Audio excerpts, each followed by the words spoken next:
hello, how do, and welcome to another episode of Talking Paranormal with the Old Man. And as usual, I am the Old Man. How are y'all doing? Hoping you're all doing good. I know Friday and Saturday, well, actually more Friday, I guess, some bad storms came through Iowa, Wisconsin, Missouri, Illinois. So hope you all are safe. Today we are going to continue our tour of the U.S. most haunted places, or just haunted places for that matter, because, like I said, this is not the definitive, list or anything. So today, if my alphabetical order here is correct, it is Connecticut. Actually, if you look at that, it's connect I cut or connect I cut. Yeah, I like that better. Connect I cut. So yeah, so in layman's term, Connecticut. Yes. Okay, so my usual spot failed me today. They had shit for places for the most haunted places. So I'm doing, this is a website, Haunted Rooms Co. Ghost Hunts. Okay, and this is the 11 most haunted places in Connecticut. And again, this is not a definitive list. This is not in any priority, but this is basically just a general list. Again, in no particular order, I am sure, just a list. So let's get started here. It's kind of funny. I when I close out this, I always say, the podcast, I always say, you gotta be more afraid of the living than you of the dead. Stay away from the light. Well, I was doing. I also have, if you're not aware, I think I mentioned a couple podcasts ago. I have two YouTube channels. One is music called Musical Chairs, which I'm going to be doing after this, and then I have a paranormal one. Surprise, surprise, talking paranormal with the old man. Well, yesterday I forgot what I was doing, so when I closed it out, I said that on the YouTube channel that I always say on my end of my podcast. I got confused. You have to excuse me. I am a little bit old. The mind's the first to go, as they say. Excuse me. So let's get started without any further ado. Let's get started. So you may have noticed that there have been a recent trend in horror movies set or inspired by Connecticut. Actually, the first one, if I do remember correctly, was The Conjuring, or I guess one of the more famous ones is The Conjuring. And I believe that was set in Connecticut in recent years. There's a very good reason for this. In short, the state of Connecticut, Connecticut, I'm being smart ass this morning, is pretty much crawling with paranormal activity. Let's take a closer look at the 11 most haunted places in Connecticut. Now, I am sure that, like I said, this is up for conjecture. It doesn't mean this is the only haunted places in Connecticut. These are just maybe some of the more well-known hauntings in Connecticut. So the first one they have listed is Union Cemetery, and that is in Easton.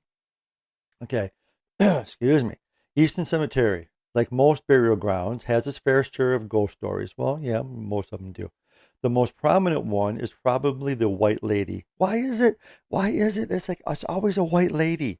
Why can't it be like a lady in a red dress or a gold dress or a yellow dress or a blue dress or a green dress? You see where I'm going? Why is it always white? Why is it always white? She has been reported, maybe because it's easier, I guess. She has been reported by many witnesses, including members of the local police force and fire service. Well, okay, well, there's some credibility right there. There have also been some photographs which claim to show her. Even famous paranormal investigators, wait. Ed and Lorraine Warren claim to have seen the White Lady of Union Cemetery and captured her on film. Okay, have you seen this picture of supposedly the White Lady that Ed and Lorraine Warren caught? Because I ain't seen it. So I'm on a fact finding mission here. Well, you know what? Again, you all know me. I like to have my shit lined up in a row. So let's do Ed and Lorraine Warren. I have to see this. Warren picture of the White lady. Let's see if it comes up. Yeah, just that thought. I don't see it. I don't see it. Whoa, whoa, whoa, whoa, whoa, whoa, whoa, whoa, whoa. Wait, wait, wait, wait, wait, wait, wait, wait, wait, wait. On Reddit, see, I think this is what's called clickbait because so this is no, this is freaking 10 years ago. Um, it says some person said this is under the subreddit paranormal. Hi. So I've been hearing a lot about the White Lady of Connecticut and the footage that the late Ed Warren, well, actually now late Ed and Lorraine Warren, recorded of her, but I can't seem to find it anywhere. Is it a hoax or genuine footage? If a link to the video can be posted, it would be much appreciated. Also, it is a film as okay, but that's not okay. So this is a film or film footage. This is not a picture. Now I'm seeing shit that they're showing the Amityville house. That's not the White Lady. That's not what I'm looking for. So I don't know. I'm on a oh wait. Okay, so I'm not even gonna try to pronounce this this freaking website. They supposedly have a picture of the lady in white. Okay, I'll post it on our Facebook page, Talking Paranormal with the Old Man, when I'm done here. But I don't know. That could be a tombstone in the distance. It's very, very, very grainy. So we shall see. Okay, so let's. I guess I will post that here. So let's not get off track, Brad. Let's go. Okay, so um, so the apparition is described as a lady with long dark hair dressed in a nightgown and matching bonnet or bonnet. She is most often reported on Route 59, but has also been known to appear on Route 111. Now that would be freaking cool if they had a Route 666 and she was on there. Or is that too cliche? Oh, here we go. In 93, one motorist reported having actually collided with the white lady, leaving a dent in his car. Okay. Here's the question: if he hit the spirit, why would it leave a dent in his car? Because the spirit does not have mass. Interesting. I'm curious. That to me is a red flag, but we shall see. It has been suggested. See, I like this. This gives you some back history. This doesn't say, "Oh, there was a white lady. She's been seen." No, this kind of tells you stuff. It might be fake as hell, but at least it tells you this. It has been suggested that the white lady is actually a lady, well, I would assume so, who was murdered in the 40s. Although the same, although some say that rather than being the murder victim, she's actually the murdered girl's mother. Ooh, a new twist, and she's actively trying to find her daughter's killer or daughter's spirit or her daughter's body. Interesting, whole new twist. We actually saw a couple of movies last night on Shudder that was paranormal that were quite interesting. I couldn't tell you what they were called because I don't remember, but they were quite entertaining. So, one other entity said that is said to haunt Union Cemetery is known simply as Red Eyes. I wonder why. Is it? I wonder. I don't know. I can't put a finger on it. He is said to appear as just a pair of glowing red eyes. Ah, there you go. That's why they're called red eyes. Okay, kind of figure that. And if you know me, that was sarcasm, and I am laying it on pretty damn quick or pretty damn much here on this one here. And his red eyes is peering out from the bushes. Witnesses who have seen this and turned to run away say that they have heard footsteps in pursuit, but were too afraid to look back. Well, wuss. It has been suggested that red eyes could be the spirits of early Kellogg. Oh shit! A man set a fire or set on fire in the street back in 1935. Ouch. Ow. Okay, number two on the list is Fairfield Hills State Hospital in Newton. That'd be so freaking cool, man. Um, and they're all kind of short too. So one of Connecticut's most haunted places. See now I have that in my head. Connecticut or Connect I Cut. I'm going to be saying that all freaking day. So one of Connecticut's most haunted places has to be Fairfield Hills State Hospital, a place with a dark and ugly history. Well, most state hospitals are. Like most mental hospitals at the time, yep. The way that the patients were treated would duly be considered barbaric and inhumane in today's society. Standard treatments include things like psychosurgery, I've never heard of that before, hydrotherapy, I've heard of that, electric shock therapy, I've heard of that, and of course, completely unauthorized full frontal lobotomies. I have heard that too. Okay, again, I am for the facts here. I gotta see what psychosurgery means because I have no freaking idea. No freaking idea.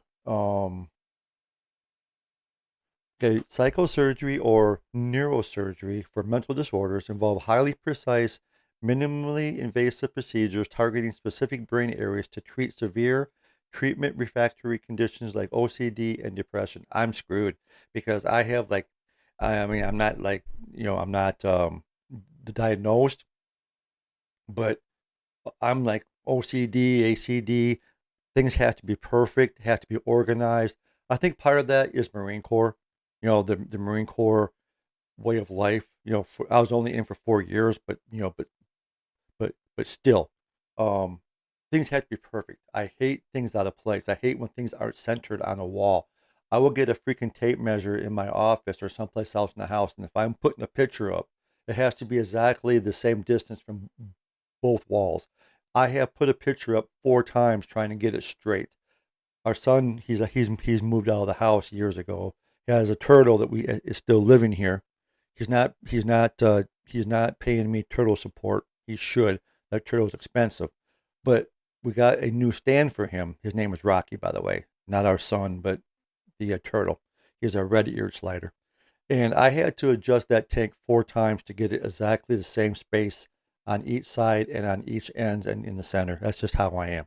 So yeah, I would be screwed back then because I would be doing that shit for my OCD like really bad. And one other thing too is the lobotomy. Rose Kennedy. I believe it was Rose Kennedy. I know it was one of the Kennedy clans had that in the 40s, and she wasn't the same ever since. So and that's kind of like putting an eye pick between the corner of your eyeball and your nasal passages, whatever, and they freaking get it like an ice pick and hammer it once, and it like severs something or something, a nerve or something. I don't know the whole thing, but yeah, that's weird shit. So there were countless suicides and suspicious deaths in the hospital. Well, you kind of got to figure that. And tales of unnecessary cruelty. Well, no shit. And abuse were rife. All of this is a perfect recipe for some restless spirits. I was looking away. It is common for visitors to the old hospital to hear disembodied voices, screams, and crying. There are presumably the spirits of long dead patients reliving the agony of the so-called treatments, whilst as definitely a European word, while held at what is possibly one of the most haunted abandoned mental hospitals in the entire United States. Is there a picture of that? Oh, that place don't look too bad as far as being abandoned. You could use a fresh coat of paint, but yeah, it's kind of, okay. There are also multiple reports of apparitions in white. Well, because they probably had white gowns roaming the grounds, which are believed to be a mix of former staff and patients who are still bound to the hospital even in death. Yeah. That's kind of sad if you think about it. So the third one, how many of these are there? Is it 10? The 10? 11. Oh, shit. We have 8 more to go. So the Remington Arms in Bridgeport. Remington Arms was a rifle, I believe. It's either rifle or pistol, or actually it could be both. But I think it's more. I think it's more of a rifle. Yeah, that building's kind of falling apart. Yeah.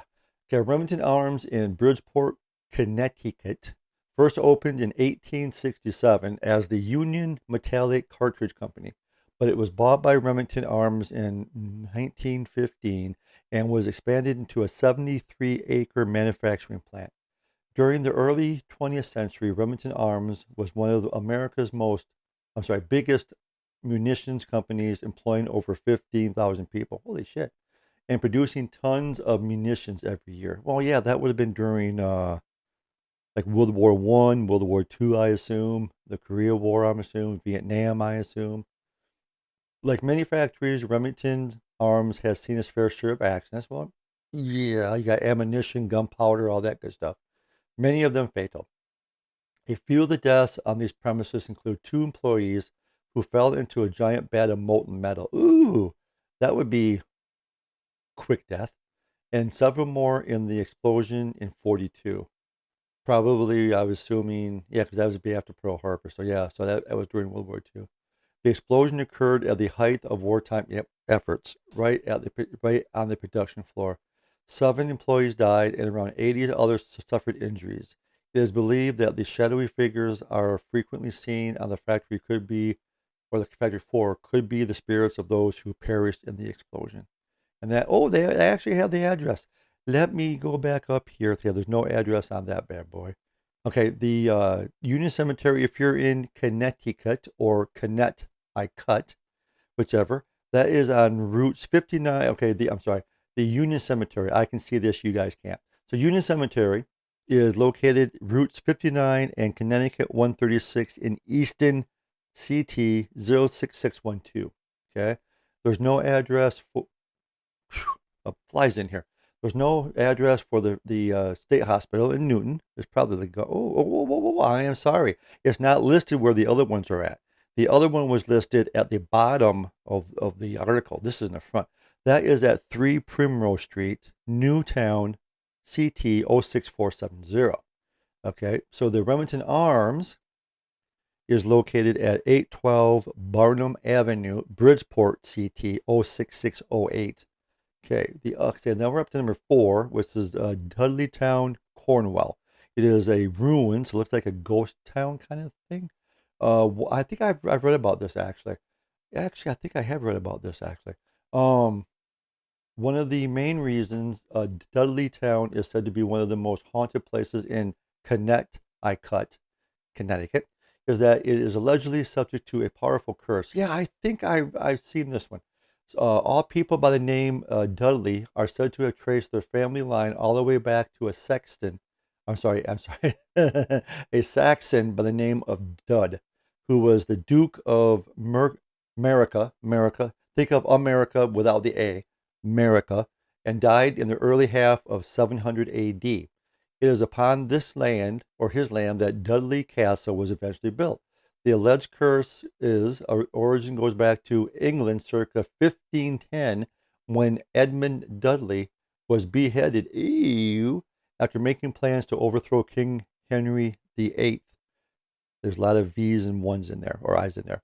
At that time, it is said that a curse was placed on all Dudley family members, both present and future, and that all of his lineages would be surrounded by untold horrors. Dun, dun, dun, dun. Fast forward to a few hundred years, and members of the Dudley family. Guys, I'm getting all choked up about it, man. This curse. I'm getting choked up, man.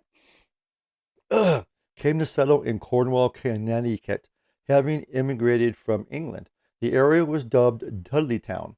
Ever since, the area has been plagued by tales of the paranormal.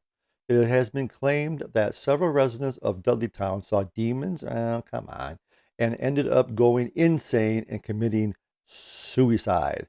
Although this has largely been debunked. And I hate that word debunked. Let's just say disapproved. No, not disapproved. Disproved. How's that? I hate debunked. However, there are plenty of other strange things afoot. Hikers and other visitors to the area, including, well, my demonologist Ed and Lorraine Warren, have captured unexplained events, including strange orbs of light. It is also tranquil, and there are no wildlife at all living in this area. Yeah, that's what I read. It's like one of those unexplained TV shows. So the location, not a direct, it's in Cornwall, CT 06754. Okay, number 5 is 1754 House Inn. Ooh, that's pretty damn cool. Three floors house. That's at 506 Main Street South, Woodbury, CT 06798. Okay, this is formerly known as the Curtis House Restaurant and Inn, the 1754 House Inn in Woodbury. is considered. I was trying to do my East Coast accent there. Is consistently ranked as one of the country's most haunted inns, considering it's the oldest inn in Connecticut that can be expected. There are countless spirits said to haunt the building, some dating back over 200 years. If you choose to stay, well, if you do, I definitely would. See, I'm pointing towards my camera like I'm doing a video. Jesus Christ, man. I got three things going on today and I can't keep them straight. If you choose to stay in any of the rooms, oh, so it is actually a working bed and breakfast or hotel. Ooh, road trip. There's a possibility you could come face to face with a male entity described as wearing 17th to 18th century clothing. Period. Okay, I thought there was more there. If you're in the liquor room, you might also see the spirit of a Confederate soldier, probably getting high or not getting high, getting drunk. A female ghost is also known to disturb guests in the dead of the night, and the ghost of a former worker, Joseph Hardesty, has, as well as spirits being seen all over the inn. You're likely to hear a lot of strange sounds too. Disembodied voices and footsteps are a common occurrence here. The constant feeling of someone in the room with you has also been reported, and inexplicable heavy feeling is common. On an episode of Gordon Ramsay's Hotel, under his former name Curtis House, he told of several things during his stay. In one particular instance, he described an uncontrollable fear of something at his door, stopping him from leaving. Yeah, it's probably someone he pissed off. Number 6 is Yankee Peddler Inn in Torrington. I think it's pronounced Torrington, and that is that's a home, almost a whole freaking block. That's kind of cool. Location is 93 Main Street, Torrington, CT 06790. Okay, opening in 1891 and originally named the Conley Inn, the building was one of the region's finest. Yeah, it looks pretty damn cool. Over several decades, there have been an ever-growing haunted reputation that the Yankee Peddler Inn couldn't shake. But that's actually good for business. If you have a haunted location, that's actually good for business if you play your cards right. Like some places don't, like the Durand Train Depot. But I won't start on that because I'll be here all day. Yeah, there have been several sightings of mysterious figures lurking in rooms and disembodied voices heard attempting to communicate with guests. Okay, that's interesting. One of the most well known as the hotel's guest is that of the original owner, Alice Conley, hence the Conley Inn. She is rumored to have died in room 353 and still checks on her beloved hotel. Her ghost is known to wander around the hotel, though she's particularly active in 353. Yeah, there we go. Road trip. I want 353, please. A female apparition has been seen in this room, and unexplainable smells are often reported here. It's also a rocking chair in one of Alice. Oh, sorry, I screwed that up from the start. There's also a rocking chair of Alice's located in the hotel lobby. There is a sign that warns guests not to sit on it.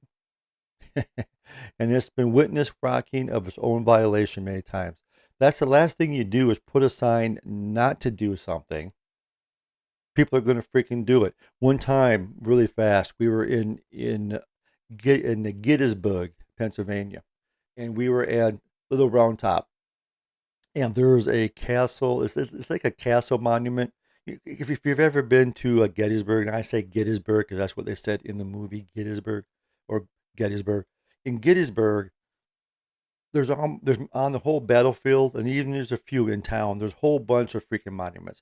Well, one of the monuments on the Little Round Top is, I believe, to a Pennsylvania regiment. I do believe, and it had rained. It was slippery, and there was a sign that said, "Do not climb the stairs." Well, these freaking kids climbing the stairs, and this one kid was coming down. He started to slip, and he fell like butt first down like 10 stairs. He gets up holding his ass. I hope he broke something. The signs are not there for a suggestion. If it says do not sit, do not climb, don't do it. You're morons if you do. Number 7. That was my PSA for today. Norwich State Hospital in Preston. Okay, this is located at CT12, which is Connecticut 12, Norwich, Preston, Connecticut.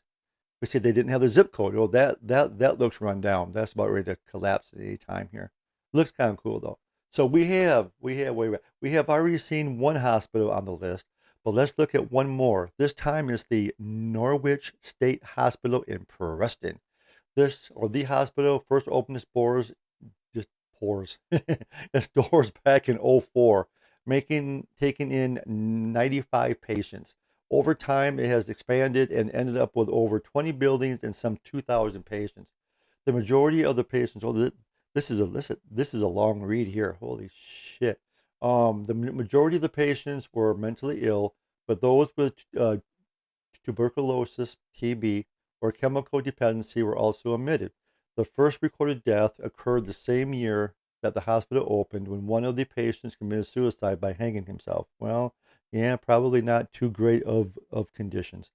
Two employees also lost their lives in a hot water explosion in 19. There have been multiple deaths in the building since then, many of them by the way of suicide. The hospital closed for the final time in 1996, and attempts to sell the property have been a failure. Well, yeah, because if it's haunted or whatever, people aren't going to want to fucking build on that. Come on, seriously? Unless you're in Traverse City. We'll get to that later when we do Michigan. As you might expect, Norwich State Hospital is actually one of the most haunted places in Connecticut, and without a doubt, one of the more haunted hospitals, or one of the most haunted hospitals in the country. The most active spot is the Salmon, is the Salmon building. See, that's not Salmon. I always try to pronounce it Salmon, like the fish, but the L is totally silent, so it's Salmon. Salmon. It's pronounced Salmon, but the L is silent. It's silent. So why not just say Salmon building? That's one more PSA for today, which housed criminally insane patients. Effectively, this was a prison. It has steel doors and bars with rooms that were all to intent and purposes cells. It is not at all unusual to hear disembodied screaming coming from the Salmon building. Many of the patients were tortured and abused in the hospital. Just some of the barbaric practices that patients would have been subjected to included starvation, packing them in ice, I have read that, beating them, and even sexually abusing them. Yeah, freaking animals, man. Animals. This place is truly terrifying, and paranormal investigators have documented hundreds of unexplained events, including hearing a woman sobbing, residual sounds of operating rooms, such as beeping, equipment, and rattling of tools.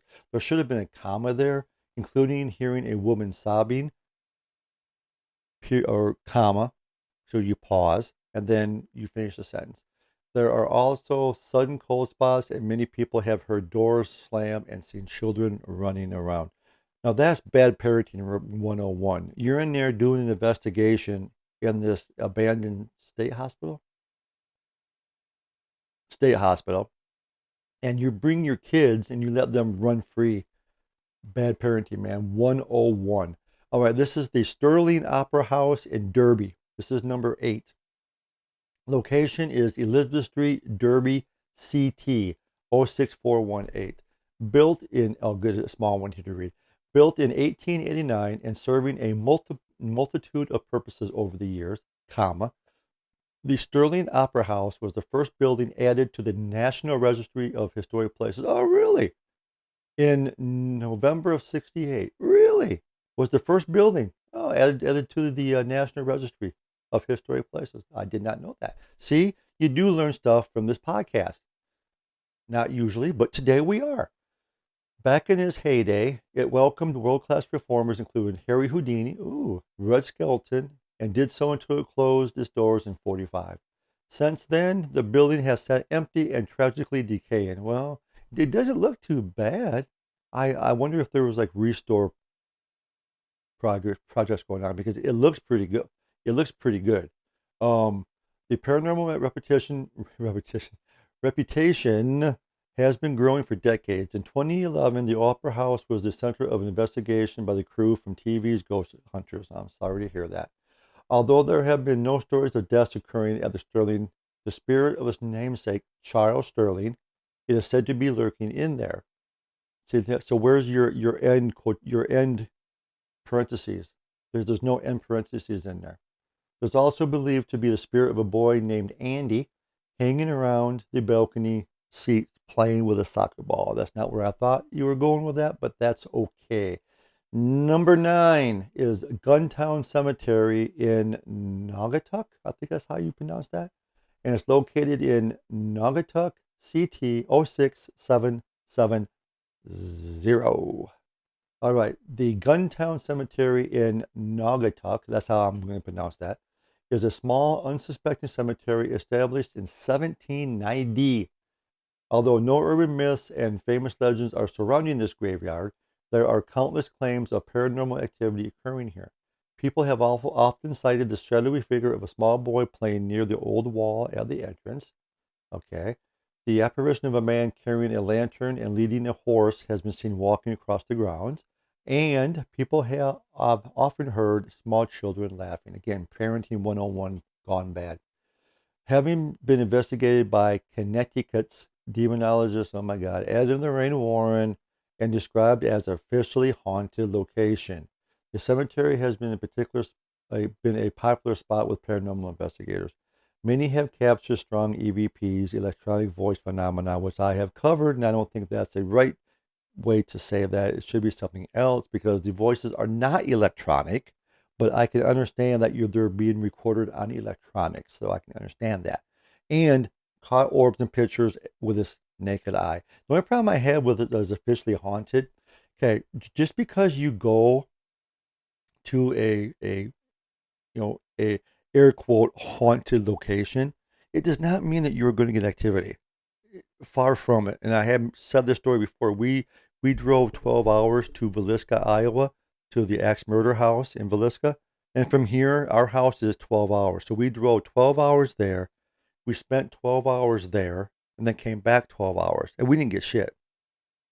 We didn't get shit. We got no EVPs. We got no positive pictures, no orbs, no video, no anything.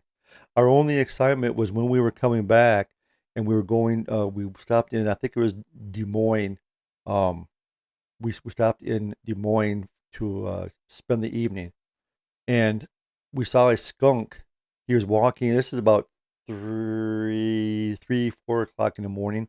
We saw a skunk walking down the side of a road near a cemetery. And I swear to God, I don't know if it was I was just tired, sleep depraved, whatever. The raccoon flipped us off as we drove by. She's like, "What the hell are you guys doing out here? I'm minding my own business, and you're driving past me at 3:30, 4 o'clock in the morning." I still to this day said he flipped us off when we drove past. A raccoon. Yeah. If I ever see that raccoon, I'm going to kick his ass. Yeah, seriously. All right, number 10. Devil's Hop Yard, East Haddam. Okay, so 366. This would have been cool to be 666. Anyways, 366 Hop Yard Road, East Hampden, CT 06423. As with many, this isn't too bad to read. Ooh, interesting. I'm reading ahead of myself here. I should probably stop doing that 'cause I'm enticing you guys. Okay, so as with many Connecticut's state parks, Hop Yard is known for its intense national beauty, and one of the main draws to the park is Chapman Falls, a 60-foot cascade of water over rock ledges. It's here where legends say that Satan himself used to hang out, sitting at the very top of the falls on a huge boulder playing a fiddle. There's actually a song, Charlie Daniels Band, the devil went down to Georgia, and the devil was trying to find someone to do a challenge playing a fiddle. I'm just saying, there is precedence here. There is historic precedence here. While his followers mixed evil brews in the Cauldron Lake potholes and the rocks below. So basically, I basically let me redo that because I kind of like screwed it up by talking whatever. I mean, I'm talking now, but by telling the story. So let me read that paragraph again without interrupting myself. It is here where legend says Satan himself used to hang out, sitting at the very top of the falls on a huge boulder playing a fiddle. while his followers mixed evil brews in the cauldron-like potholes in the rocks below. There. See how much more sense it makes when I don't go off track? Native Americans were also believed to have conducted rituals here, fueling the lore surrounding the place. Over the decades, dark shadows and phantoms have been purposely purportedly seen moving around. Big words for me, man. Seen moving around the woodlands. In more recent times, people have allegedly experienced spirit orbs and mist and strong feelings of foreboding.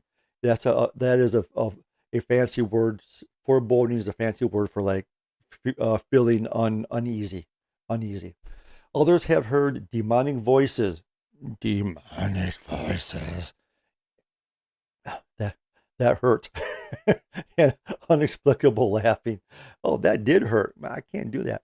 EVPs have also been supposedly recorded. People visiting the Chapman Falls area have often reported seeing dark figures roaming around. Yeah, because they're probably Satanism's people over there practicing their stuff, and they're conjuring up shit. Dark figures, they have seen dark figures roaming. See, I interrupt myself and I get off track. They have seen dark figures roaming around the woodlands, orbs and strange lights, and an overwhelming sense of fear. We are at the last one. Ooh, this is a long one though. Holy shit balls. Yeah, okay. So this is the oh god, Snedeker? Either way, let's say Snedeker House. The Haunting in Connecticut House. Ooh, that was a good flick. Number two kind of sucked, honestly. But the first one, the first scene, Haunting in Connecticut, was actually a pretty good movie. And why the hell am I looking at this camera? This is not a video podcast. Jeez, oh, Pete's habits, man, habits. Okay, so the Haunting in Connecticut house that inspired the book and the movie. Kind of a cool house. So dating back to 1986, I'm sorry, when this, oh my God, Snedeker family moved into a small town in Southington, Connecticut, and into the unassuming house that would have later spawned numerous TV documentaries, books, and a major Hollywood movie. But I have learned though that like the Amityville Horror, I read the book. The book was good. The movie, not so much. There's just a lot of jump scares, you know. But a lot of times the book does not translate good into a movie. And I know the Amityville Horror, the original first one, was that kind of a thing. The book was great. The movie was not. So I have not read the book, The Haunting in Connecticut. So I can't really, pass judgment on that. How well it translated. Having fallen into money troubles after their eldest son was diagnosed with Hodgkin's lymphoma, the family jumped at the chance to rent the home that's located near the hospital where he was receiving treatment. It was shortly after moving in that Al, the father, said there should have been a comma there, shockingly came across a number of embalming tools and tables in the basement. It turns out the home had been used as a funeral home for a number of years. That would be so freaking cool, man. We actually investigated a house once that used to be a funeral home. It was wild, man. It was wild. Carmen, the mother, began experiencing small things at first. Items going missing, strange sounds. However, shortly after activity became more intense, the children started seeing strangers walking around their house. That would be fucking cool. I'm sorry, that would be cool. The eldest son, and I guess it's all based on perspective. For us, for me, it's cool, but if you live there, probably not. So the eldest son, who was at the time going through chemotherapy treatment, began to experience severe personality changes, which could be related to the chemotherapy. During one intense episode, he attacked his cousin with the intent to rape her. Now, see, no. See. Okay, let's flash back here for a second. I know for a fact that was in Haunting in Connecticut Part 2. That did not happen in Part 1. Okay? So yeah, Part 1 did not have that. Part 2 did. And that's why I don't think Part 2 is very good. They were stretching a lot. The family had him arrested and hospitalized, the oldest son, where he was later diagnosed as, oh my God, I can't even say that.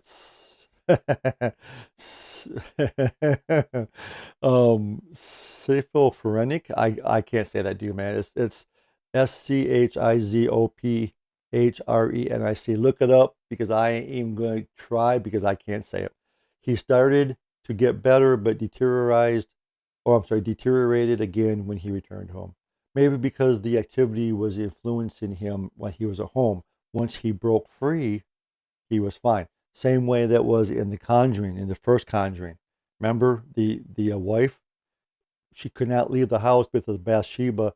Oh, I'm sorry. If you haven't seen it yet, this and that. If you haven't seen it yet, we can't be friends. But if you haven't seen The Conjuring first, plug your ears for a second because there's a spoiler alert. So Carolyn, the wife, could not leave because Bathsheba had control of her. And when they tried to take her from the house, she started getting these welts on her arms that burned. So it wasn't until Ed did the exorcism that Bathsheba broke free of Caroline, and then she was able to leave the house. So, okay, I am through with the spoiler alert now. So that is very possible why when he returned home, the activity he started to get weird again. Paranormal activity continued to occur, and with the family becoming increasingly terrified, they reached out to a paranormal investigators, Ed and Lorraine Warren, to help clear the house. Okay, the movie that did not happen, or at least two, I'm sorry, after Conjuring, Conjuring, I got Conjuring on the freaking brain. The Haunting in Connecticut, the first one, Ed and Lorraine Warren did not do it. They had a local priest that helped them. As far as the Haunting in Connecticut Part 2, that is possible. I don't remember them being part of it. But again, it's just a movie, so who knows, right? Right. Okay, so that concludes, and I can hear people clapping. Yeah, about goddamn time. Yeah, he's done. He's done. Yeah. So actually, you know what? Do I have? I don't think I have preset for clapping on this. I might have to like set up presets on my soundboard, so the clapping and the woo woo woo and the clapping and the yelling and the screaming and all that good stuff comes on this podcast. So, anyways, we are at the end of our, again, not in any particular order and not the final list of hauntings. Definitive, that's what I was thinking of. Not the definitive hauntings in Connecticut or Connecticut. So, if you live in Connecticut or Connecticut and you've been to any of these places, let me know if you've experienced anything. I am genuinely interested in whether or not you have experienced anything. Or if you have other places in Connecticut or Connecticut that you know that's haunted, let me know. Email me or put them down on our page. Excuse me, now I got the hiccups page here, and I will check into them. So yeah, again, thank you for listening to this podcast. And if you're into the paranormal, which you are, or you would not be listening to me now, later on today, there will be a new video reaction to paranormal on my YouTube reaction channel called Surprise, Talking Paranormal with the Old Man. And if you're into music or you're not into music, go check out my YouTube video reaction channel called Musical Chairs, where I do subscribers' suggestions, my family's suggestions, and my own suggestions. I have played, and I will play a wide range of music. So, again, thank you for listening. Have yourselves a good day. And as always, you have to be more afraid of the living than you do of the dead. Damn straight. And also too, stay away from the light. Well, that's your thing, baby. Then knock yourselves out, man. Knock yourselves out. Who am I to say? You know, the old saying goes, different strokes for different folks. And be kind to each other. It's a crazy ass world out there, man. So again, thank you for listening. And until we meet again, which would be next week, bye-bye. I'm sorry, but the person you called has a voicemail box that has not been set up yet. Goodbye.